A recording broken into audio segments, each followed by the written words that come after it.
Hi, I'm Coach Rob.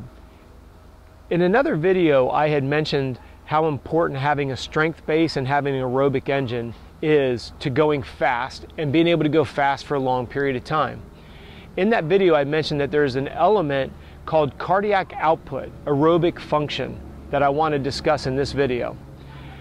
When you are improving your aerobic engine, when you're improving your cardiac output, what you need to think about is you're literally strengthening the cardiac contraction of the heart. If I were to ask you to think about your strength training on something like your biceps, and in January you can lift 25 pounds and by April you can lift 35 pounds, you'd be looking at your workout notes and going, okay, I was able to increase my strength on my biceps. But how do you measure if your cardiac output is improving? It's very simple. What I like it to have my athletes do is every morning when they wake up, they empty their bladder, lay back down, put their heart rate monitor on, and they evaluate what their resting heart rate is. The reason why we empty the bladder is we want to make sure that we get all the stress off the body. What we will find as an athlete becomes more aerobically fit is that the resting heart rate number will come down, not up.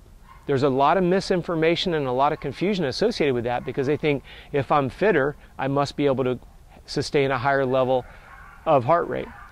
What I want you to think about is when we're looking at cardiac output, think about the heart just like your biceps.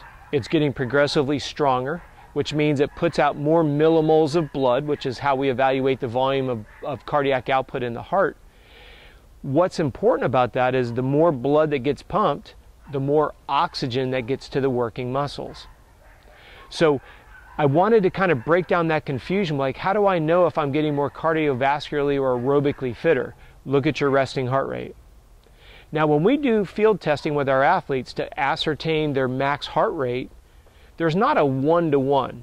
So what I mean by that is if your resting heart rate goes from a 60 down to a 58, I don't expect your max heart rate to come down by exactly 2 beats.